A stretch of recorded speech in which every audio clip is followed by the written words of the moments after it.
Put your hands up. Put your hands up. Put your hands up. Put your hands up. Slowly drop your weapon on the floor. Slowly drop your weapon on the floor. Hello everyone. This week we're going to be talking about the newly released Ghosts of Tabor. This game has taken the VR community by storm, and I want to explore the reasons behind this. For those unaware, Ghosts of Tabor is a VR shooter very similar to Escape from Tarkov. The gameplay centers around raids, an extraction mode where players spawn into a free-for-all war zone to collect as much loot as possible and then reach an extraction point safely to secure the hull. There's a home base with a massive armory for players to store all of their stolen goods, a market where new weapons can be bought, and multiple raid maps to fight NPCs and other players on. The high-stakes winner-take-all environment compels players to be as competitive as possible because one small mistake is all it takes to end up as a nicely collected loot pile for someone else. Coming into Warzone with almost no gear and then walking out loaded to the brim with new guns and ammo makes players feel like a Terminator-level badass, and it feels especially good to steal high-level gear from other players. Bravo 6, going dark. Sick, he's got a much better backpack. Oh, and a crazy gun too. Ooh, 2 players down. Got a sniper. Ooh, and a nice Glock. Amassing a collection of highly advanced weapons is so insanely addictive and satisfying. On the battlefield, players are constantly threatened by losing everything, whether it is to death by NPCs or other real-world players. That, combined with the low time to kill, raises the stakes so high in this game that making it out on the other end alive always results in a rush of relief and satisfaction. Adding fine additions to your collection and covering the walls of the armory in cold steel just never gets old. What's extra great about this is that I was actually raised by preppers, like full-on doomsday cult preppers. So a ton of this game is actually just replicating scenarios from my childhood. We also had a gun collection at home large enough to supply a small battle, only for the best of intentions, mind you.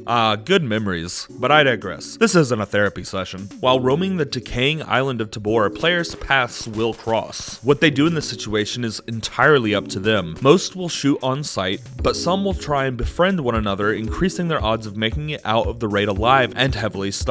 Proximity chat facilitates some absolutely hilarious moments in this game. There is nothing like sneaking up on someone to scare them before, of course, stealing all their stuff. Hey, buddy!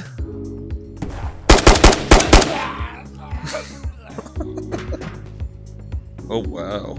What's even funnier about this setup is that every player in the game could team up and take out all of the NPCs on the island and get the most loot. This would probably be the most beneficial outcome for everyone involved, but instead, we all hunt each other like we're in the most dangerous game or something, which I'm sure bodes well for humanity as a whole. I'll be honest though, a lot more people ended up being friendly than I thought would initially. Teaming up with a complete stranger on a raid, knowing the entire time that you could both take down the other to steal their ill-gotten gains is a fantastic video game experience, and it is amplified perfectly by the virtual reality technology.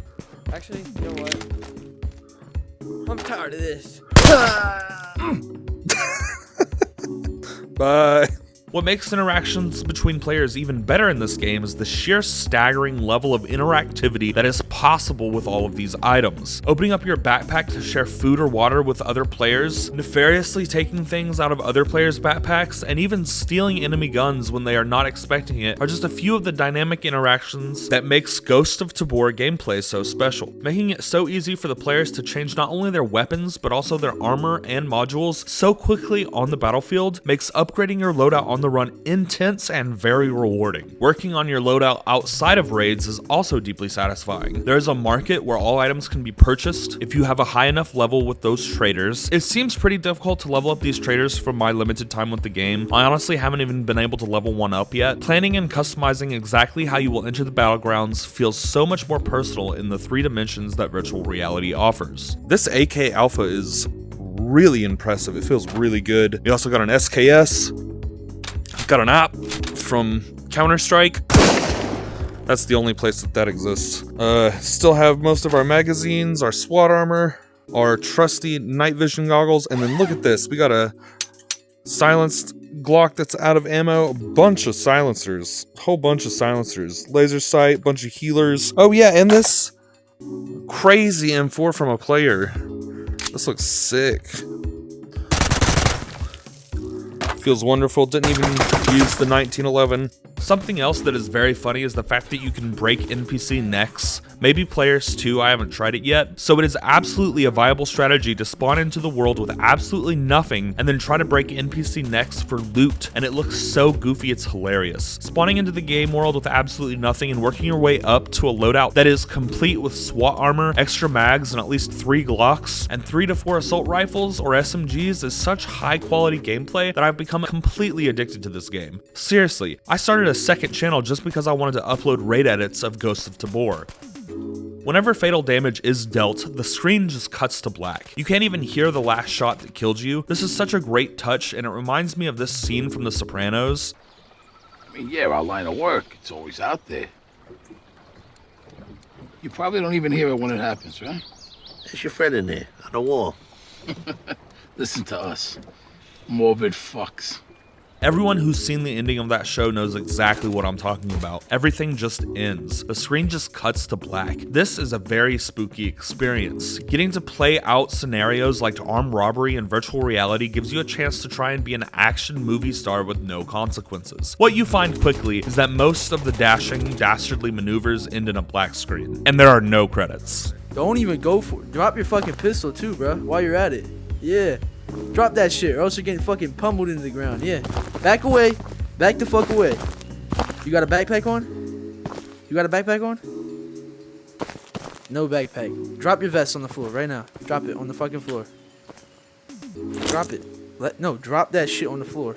Drop it on the floor. I don't care. You're not talking, bro. I don't care. Drop it on the floor, man.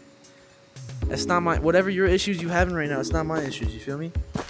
Nah, don't even... No, you can't... I speak with your mouth, bro. No, it's fine. It's fine. I'm just kidding with you, bro. I'm just kidding. Here, have this. Have this. Oh, shit. That's a... I've been enjoying myself immensely, and I think this game has a ton of potential, but there are some issues that I feel deserve documenting and sharing because they need to be fixed. I want this game to have a super bright future, and I am hopeful for that, but how do I say this?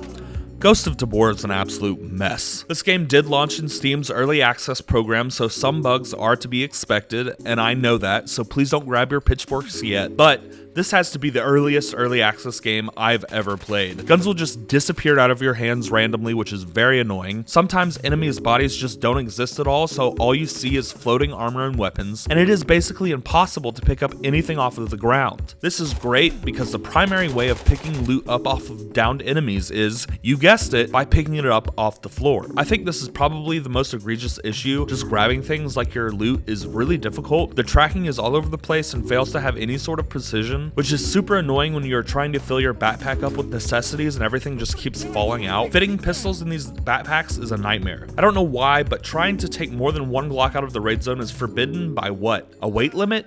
What is this, a Bethesda game? 16 times the detail. A lot of the times when you bend to reach out over a table for something, the game will push the player back, making it impossible to grab things again. The in-game chest protrudes about a foot away from my actual chest and just gets worse with any movement. This makes it incredibly difficult to pick up anything at all without first picking up my primary or secondary weapon 5 times before finally grabbing the item I wanted. It's just a mess. I love it to death and I want the best future for this game, but these are issues that I can see dragging this game down if a competitor launches with more polish. That being said, I'm still absolutely glued to Ghosts of Tabor and the gameplay loop the dev team has created for it, which is a massive testament to the potential that Ghosts of Tabor has. If consistently updated with more content for maps and weapons, this game could be around for a very, very long time, and I hope to keep making videos about it in the future. Overall, I highly recommend Ghosts of Tabor, just as long as you know you are signing up for a very early experience. What is here is already wildly impressive, and ironing the kinks out is something that I hope comes with time. The level of interactivity that players have with each other and the game world around them is matched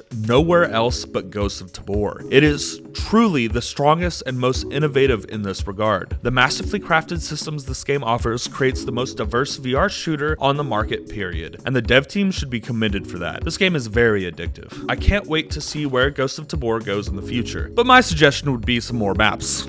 If you can still hear my voice right now, I genuinely cannot thank you enough. The fact that you took some time out of your day to watch my video is something that I appreciate a ton. If you did enjoy yourself on my channel, maybe consider leaving a like or a comment. Any engagement greatly helps my channel and it always makes my day. Remember to love yourself always because you're worth it. And hopefully I will see you all in the next video.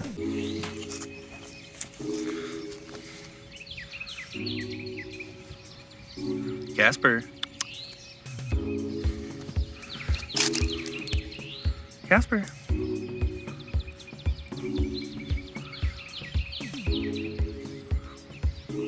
Hey, buddy. Oh, shit.